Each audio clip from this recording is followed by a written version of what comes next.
This is Solve It for Kids.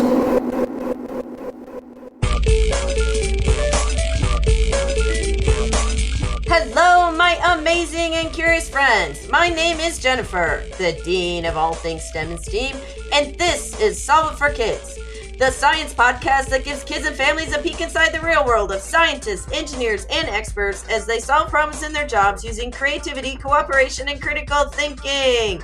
And now please welcome to the show my podcast partner, Galactic Space Geek, Jeff Gagne. Hello, Jennifer, and hello, listeners. Brr, we need to get to our guest today so he can warm us up about today's topic because we all want to know more about this place.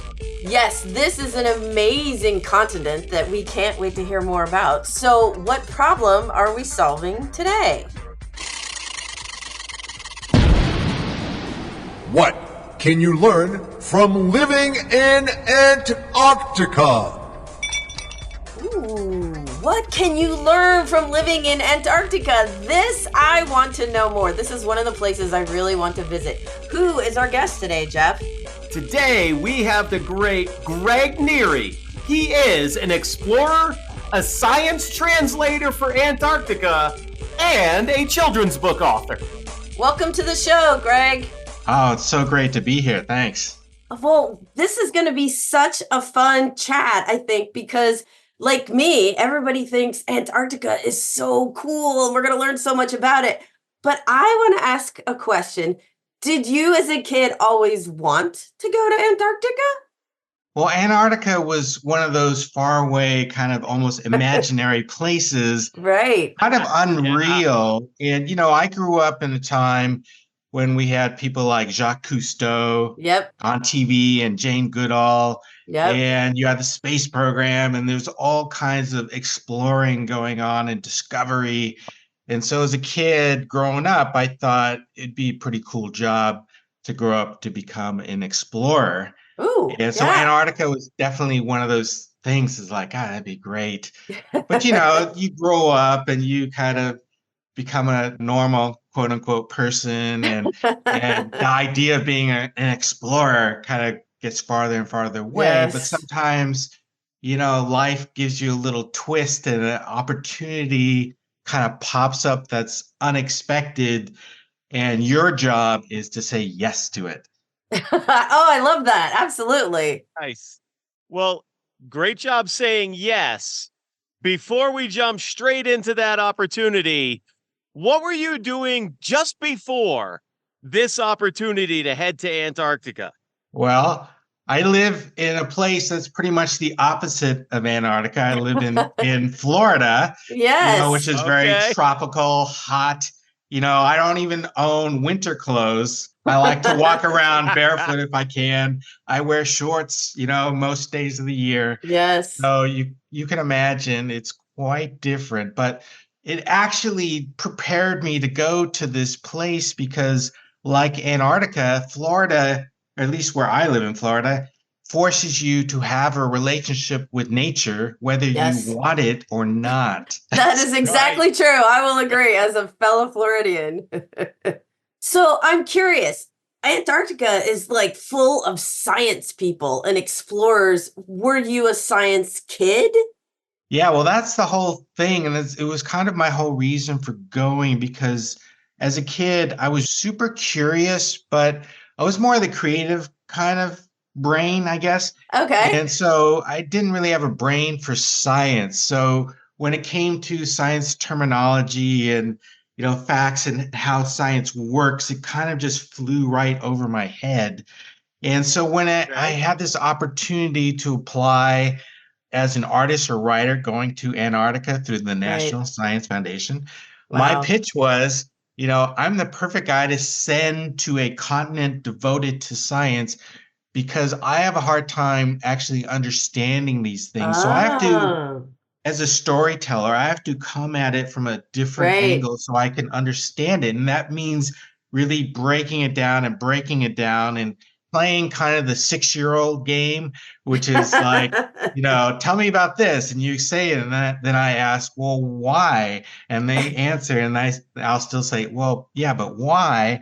And you keep breaking it down and breaking it down until you get to the most pure, basic truth, which is completely amazing. But scientists who are working on something so detailed and meticulous for 10, 20 years, they're so steeped in that detail that they Yes. forget the kind of magic and awesomeness of the big picture that they're trying to solve, this big question. I feel like every scientist has a big question they're trying to answer, and their whole life is kind of devoted to that. Yes. Yes. Okay. So my That's job true. is to kind of figure out what that question really is. Oh, I love that. So when you went down there as somebody that isn't one of the scientists with those questions, what was your main purpose in going?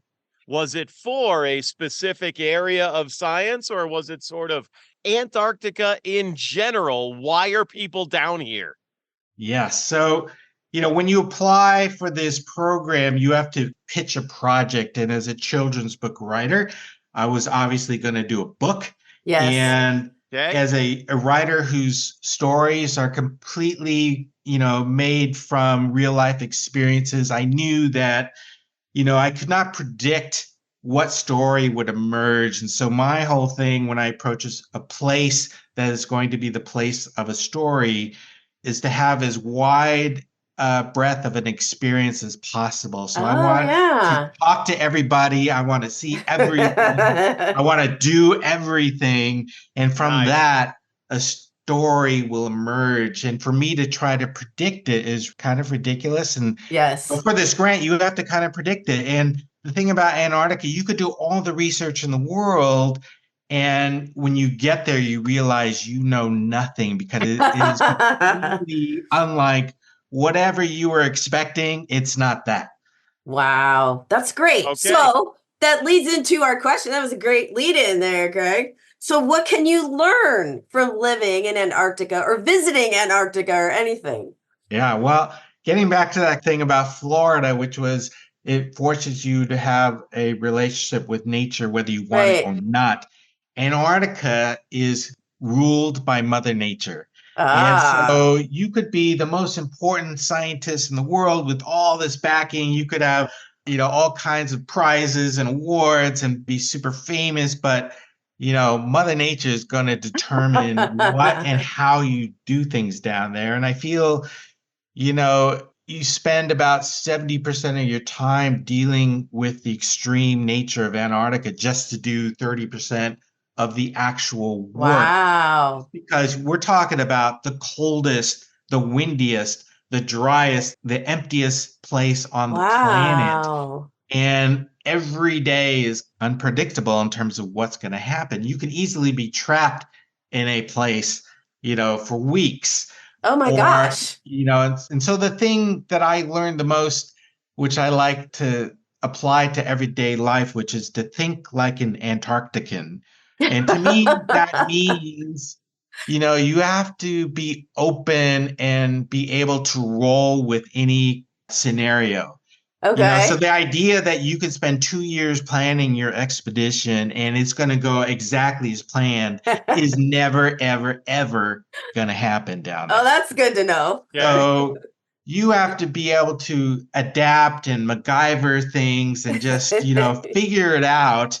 And to me, the perfect symbol when I was in this place called the Dry Valleys, which is a desert within the desert because Antarctica is the largest desert in the Wow. world. It's a polar desert, but the Dry Valleys Yeah. is like a sandy desert.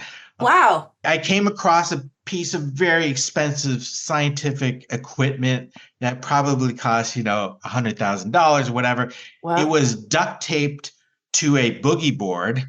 Oh my Now, why gosh. boogie board was in Antarctica, I don't know. But just looking at it, I could see that they probably needed this device to sit on top of a frozen lake. And Right. maybe the frozen lake has softened to the point where this thing could potentially sink and it needed to float. And whatever they Oh. had prepared was not going to work. Somebody dug up a boogie board. Let's duct tape it to this. This will work.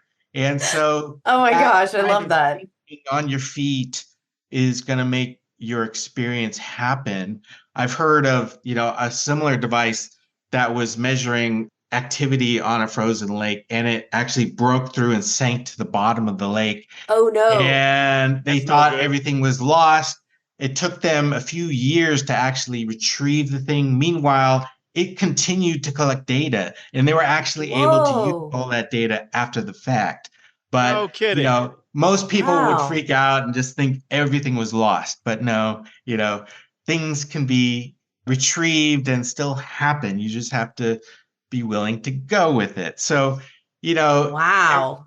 so your approach has to be, the day is unknowable, and you're going to try to get as much done as humanly possible, but you don't know what that is, and your plans will change, and you might have to duct tape something to a boogie board to make it happen. And so if you're willing to do that, then you can have an amazing experience in Antarctica. But if you're like so uptight about your schedule and things have to happen this And your way, list, like you have to and you have got lists. lists, just like you're going to be miserable because it's never going to happen. Okay. So that is certainly something that you can learn from Antarctica. As someone that went down, again, without that specific science question, that you were able to sort of learn about a lot of different scientists' questions.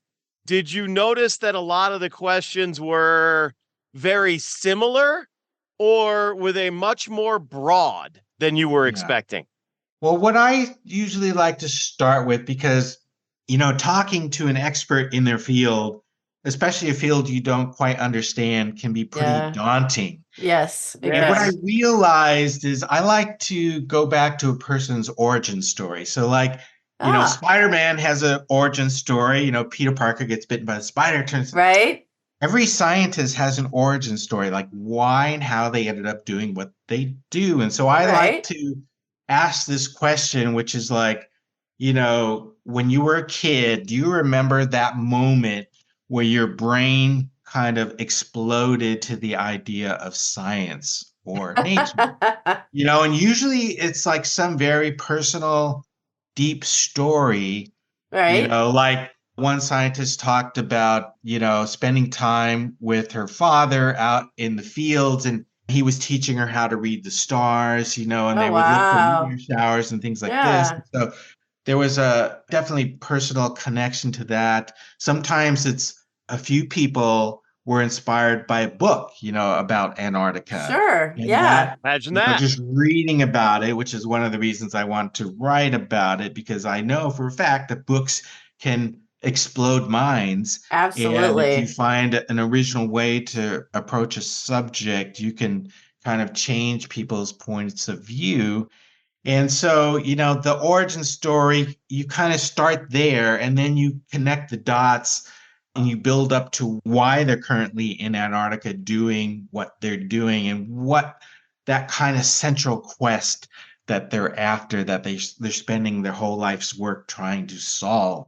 And that's like a big thing that most people don't quite think about in those simplistic terms. Yeah. And so Okay. sometimes, you can actually illuminate a scientist to, the importance of what they do, because you can be so steeped in your own work, you kind of lose the forest from the trees. Yes. But I've had many a scientist tell me, like storytelling is vital to science, because It if is. nobody Yeah. can understand what you do or understand the importance of what you do, Yep. one, you're not going to get funded again. And two, people aren't going to realize what you do and how it affects their lives.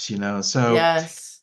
being that science translator, being able to figure out, like break down what they do and to be able to tell it to like a kid like I was, and that Yeah. not only can they understand it, but you can also inspire them, and maybe they can even picture themselves doing that kind of thing. So Right. that's the other part of it. It's like I'm just a regular guy, lives in Florida, doesn't own winter clothes, and I can go to Antarctica and have this experience. And when I go to schools, because I do a lot of school visits, they see me and they see these amazing images that are in my book, they're like, oh, he's just like this regular guy and he did that. Maybe I can do that too. So that's the other part of it is Yeah. to break, once you see like these scientists are not like, like super intimidating, but they're just regular people who are working in Antarctica.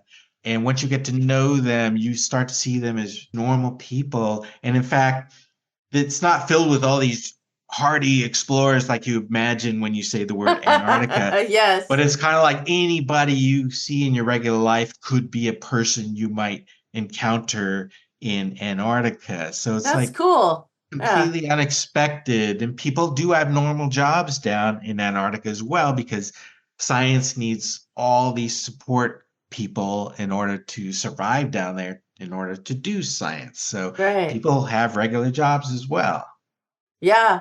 No, so your way of approaching things is exactly what we do in the Solve for Kids podcast. So we have the scientists come on and we ask them their origin stories, and we're surprised because a lot of them were not science kids. Some of them found science later on in their life. Yes. Some of them were, but some of them weren't. Some of them picked the topics that they did where they're working because that's where the funding was. Right? They were like, oh, I was offered funding for this. I guess this is what I'm studying. So it's such a really amazing science is kind of for everybody. And I love how you made that accessible to everybody. But I'm curious, you were there for how long? How long were you there? About 2 months. Okay. Do you have any like really cool experiences that kind of stick out in your mind that you can share with us? Oh, there's so many. One of the things is when you talk about the heroic age of explorers, you're talking about people like Shackleton and Scott and Amundsen. Yep. And, you can go down there and see the original huts that they built, that they were their base. Wow. And they're in remote locations. And so you go inside, and because it's the coldest and driest place on Earth, things are exactly as they were when they left over 100 years ago. Oh, that's incredible. And it literally feels like they just left last week. I mean, there's food that's still there that they were preparing or about to eat that still looks like the food that they were going to eat. Oh There my are gosh. clothes they were wearing, newspapers they were reading, little pictures that were tacked to the wall, next to their bed, just hairbrushes and all kinds of stuff, and crates of food and supplies and all kinds of things. You might see like a queen size bed of seal blubber that is still kind of oozing and wet that they would use to heat. They would use the oil to heat the hut. Or you might see strange things like a bicycle nailed to the wall, hanging on the wall. And like, whose idea was it to bring a bike to Antarctica? You start to realize it kind of makes those explorers more human as well, because you think like, oh, they actually thought you could bike around in Antarctica. That's like so quaint. And you realize kind of why the Norwegians were first to the South Pole versus the Brits, because, when you grow up in snow, how to travel in snow. And if you don't, you don't. And so you see all the mistakes the Brits made in bringing, dogs and ponies that had no place being in snow. No. And in fact, one of those huts is kind of a prefab garden hut that you would buy to put in your backyard somewhere in England. Oh my gosh. Like nothing appropriate for an Antarctic hut. And so it's like, what were they thinking? It's kind of quaint. But, so that is literally like walking back in time when you see that. The other thing are the penguins, of course. Everybody loves penguins. Yes. And I had this thing where I kept running into penguins, and kind of the first penguin sightings of that season. And we were traveling the frozen sea ice. I was with two filmmakers who were, doing like the Frozen Planet series from the BBC. Oh, wow. And, these guys have been with the most incredible exotic animals around the world. And yet when they saw penguins off in the distance, they were like 5-year-old kids, like penguins. And we stopped and we kind of got on our knees, and you could see the penguins spotted us from a mile away and were tobogganing towards us. And when they popped up about wow. 2 feet in front of my face, these emperor penguins, I suddenly realized, like, oh, this is a real wild animal. Maybe they've never seen a human before. Yeah. I'm not at Busch Gardens. There's no like glass wall in between me. I have no Yeah. idea what they're going to do. They're making all kinds of strange head gestures and noises. But it turns out they were just very curious as we were. And we kind of Okay. spent 20 minutes checking each other out. And, Wow. then they just went on their way to the next thing. But it's like at that moment, you're kind of laughing out loud because you're sitting on the ice with a waddle of penguins. Behind you is an active volcano Whoa. booming, Yeah. and it's like, how am I guy who gets to do this, Yes. So I had lots of those experiences where you just kind of bust out laughing, like, Wow. how am I this person? Wow. So all kinds of experiences like that happen. Just every day was kind of more amazing than the next one. Cool. Okay. So you just explained some how am I the guy that gets to do this? Can you give us one example of oh man, why am I the guy that this is happening to kind of story from down there? Like in a bad way? Yeah. Did the heat go out one night, or did you get stuck outside? Did you lock your keys in the hut? Well, there are all kinds of unexpected moments, and you kind of like have to think on your feet. So I was out in the dry valleys and a very remote place, and was kind of hiking on my own. Usually you have to go with a buddy. There's a buddy system down there. And for various reasons, I was on my own. Makes sense. It's always a good thing. And I'm walking on frozen lake, and I'm not in the area where there's frozen lakes, so I'm not sure like how solid is this? And is it, if I break through and sink to the bottom of this, who's going to find me kind of thing. Oh, geez. And, we're wearing extreme cold weather gear, which is like, you look like the Michelin man out there. Like, Right. so, all kinds of things can happen. And when you hear ice cracking, and we're talking about real silence, it's the quietest place on earth. Wow. Like so quiet, sometimes you can hear the blood kind of rushing through your ear. And so you haven't really heard silence until you've heard silence in Antarctica. So when you hear a crack in the ice in that silence, it's pretty dramatic. And Sure. you just kind of like, freeze.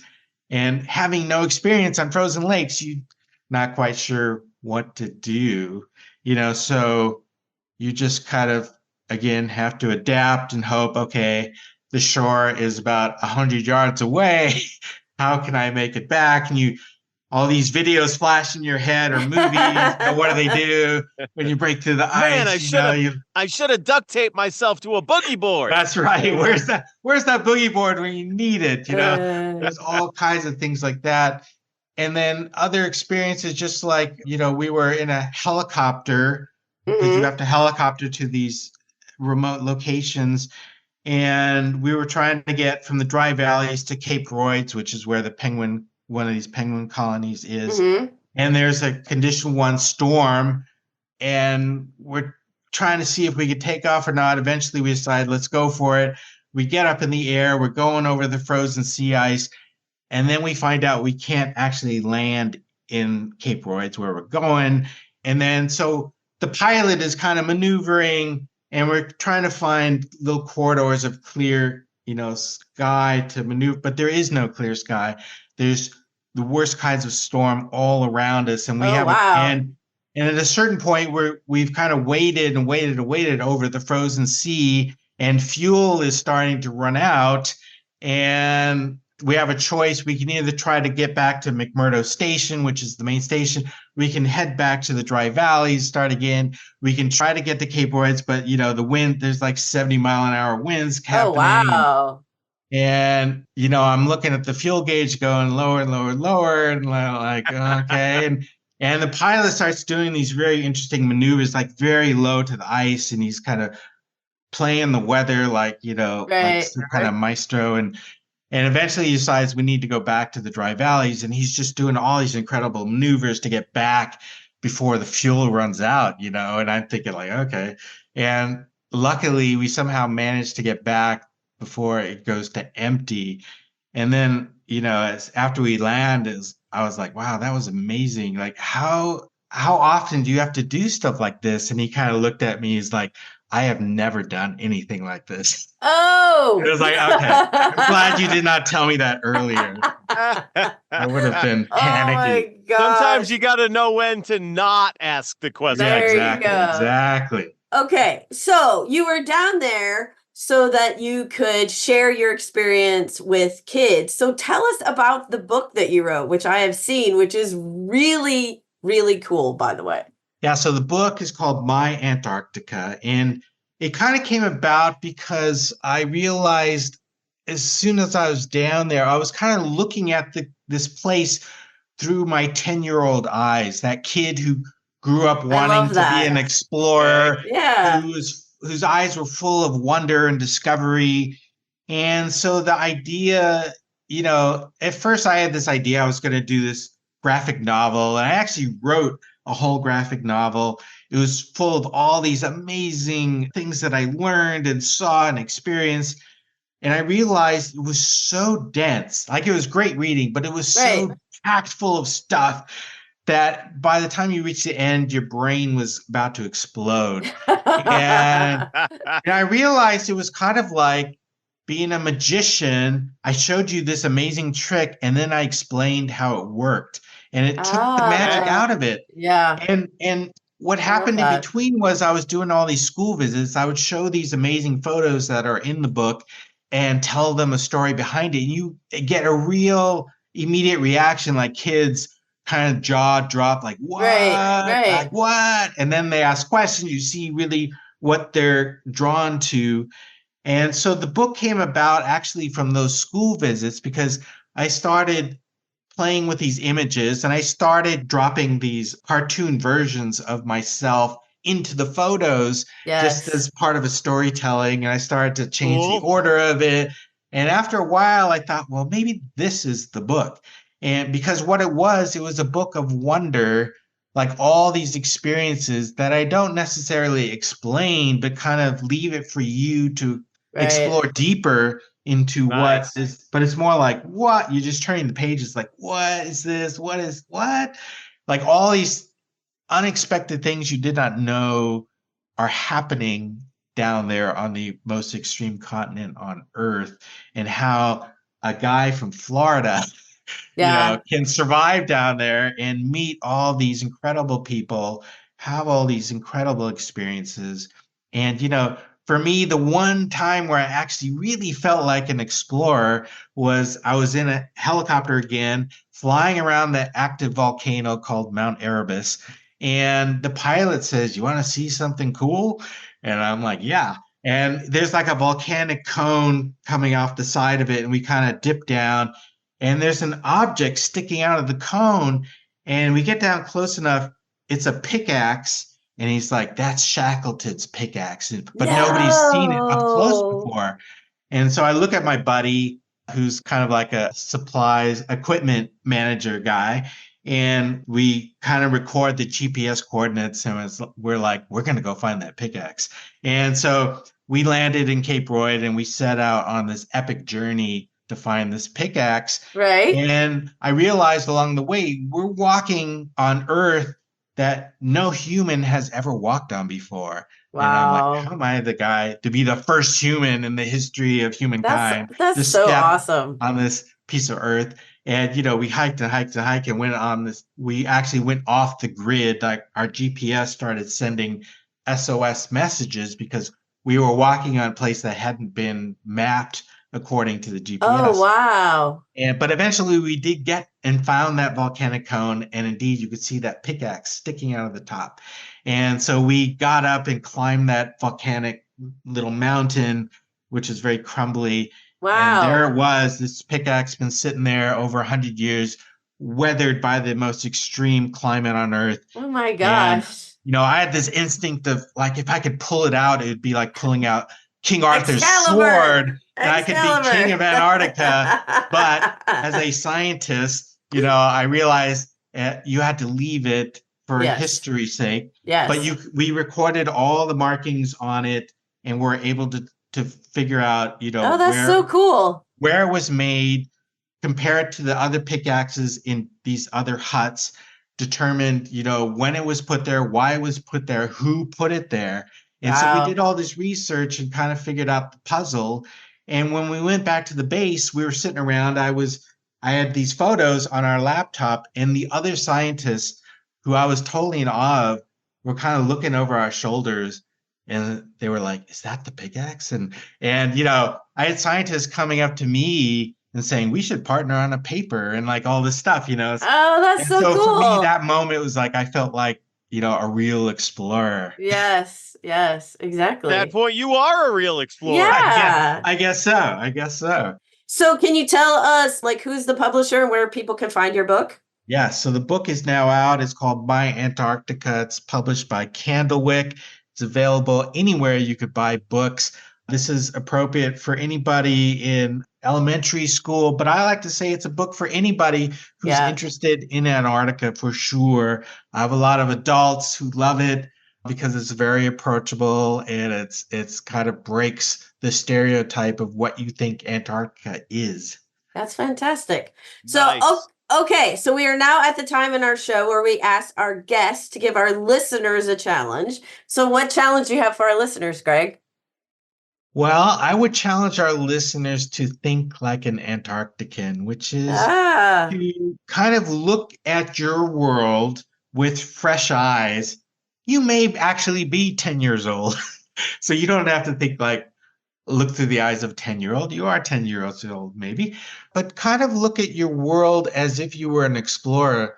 Look at your world with fresh eyes, kind of break it down like you're an alien, and what is this place? Like, how does this work? Why do you do this? And then just try to say yes to everything. Don't let weather and outside circumstances kind of stop you from trying to do something. Adapt to situations. If it's raining and storming all day, you don't have to stay indoors. Get out there, Yes. If you have the right gear, you could do anything. You can, Absolutely. you have to get out there and keep experiencing life to the fullest. Yeah, I think that's awesome. like And it. and I love doing that too. So this has been so fun. We've learned so much about Antarctica, and I encourage you all to go out and check out Greg's book because I've seen it and it's really amazing. Thank you so much for being on Solve It for Kids, Greg. Thank you, All Greg. right, it's been great. Thank you. Interesting episode where we learned a bunch of different things that I didn't know about Antarctica, and the fact that he translates his experience of having gone there so well, it really brings home what that continent is like and how it's different. Yes, absolutely. And I love the whole think like an Antarctican. I mean, that's just cool, Yes. right? Look at your world with fresh eyes as if you were an explorer. I love that. I mean, that's kind of what I do when I talk to students too. I say, notice the science all around you. So this time, notice it with explorer eyes, right? I mean, Yes. we would love to hear from you if you guys do any of this. So make sure you tag us on our social media. We are at Kids Solve at Facebook, Instagram, and X. And don't forget to check out our website, solveitforkids.com, where we'll actually have links to Greg's new book, which I've seen and it's really cool. So check it out. Super. I haven't seen it yet, but I can't wait to. I love Antarctica. It's one of those places I want to continue Yes. learning more about. As soon as we are done with this podcast, I will be going outside in my own neighborhood to go out with fresh explorer eyes and see what I see. So I can't wait to find out what you do too. Until next time, you'll hear Jen and Jeff on Solve It for Kids.